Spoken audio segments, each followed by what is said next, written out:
Hey guys, आज मैं आपको एक ढोंगी पंडित की कहानी सुनाने जा रहा हूँ। एक शहर में एक आदमी रहता था। वह लोगों का हाथ पढ़कर उनका भविष्य बताता था।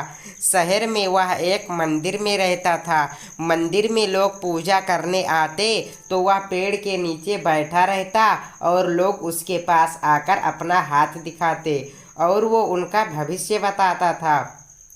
कुछ लोगों की बात सच हो जाती और कुछ की झूठ। कुछ उसे अच्छा समझते थे और कुछ बुरा, पर वह यह सब अपना धंधा बढ़ाने के लिए ही करता था। कुछ लोगों को तो वह इतना बेवकूफ़ बनाता था कि उनसे झूठ बोल बोल कर न जाने कितने पैसे ले लेता था और उनका काम भी नहीं बनता था। जो लोग दूर से आते वह उसकी बातों में आ जाते थे और उसे पैसे देकर अपना काम करवाने के लिए कहते थे।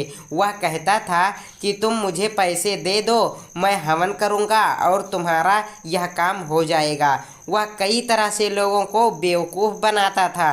कभी कहता था कि मैं शादी करवा दूँगा, कभी कहता था कि मैं तुम्हें बताऊँगा कि तुम अपना भविष्य कैसे अच्छा बना सकते हो और अपने भविष्य को कैसे पहले से ही देख सकते हो। उसी शहर में एक जतिन नाम का लड़का आया। उसने उस ढोंगी पंडित की सारी बातें सुनी। उसने सभी को समझाया कि यह सब गलत है। अगर तुम्हें किसी पर भरोसा करना है तो भगवान पर करो। पंडित के चक्कर में पड़ना बेकार है। इन सबको कुछ नहीं पता होता। अगर इन्हें इतना ही ज्ञान होता तो यह अपना क्यों नहीं भला कर लेते। कोई उसकी बात नहीं समझता और उस पंडित के चक्कर में आकर बेवकूफ़ बनते जाते। एक बार जतिन ने सोचा, क्यों न मैं इस पंडित की पोल इन्हीं लोगों के सामने खोलूं, तभी इन्हें मुझ पर विश्वास होगा। अगले दिन सुबह वह उस पंडित के पास आया और बोला, पंडित जी जल्दी चलिए, आपके घर में 3 चोर घुस गए हैं और उन्होंने आपकी पत्नी को उठा लिया है और उसके बदले बहुत सारा पैसा मांग रहे हैं। पंडित यह सुनकर घबरा गया और ज़ोर ज़ोर से अपने घर की तरफ भागने लगा।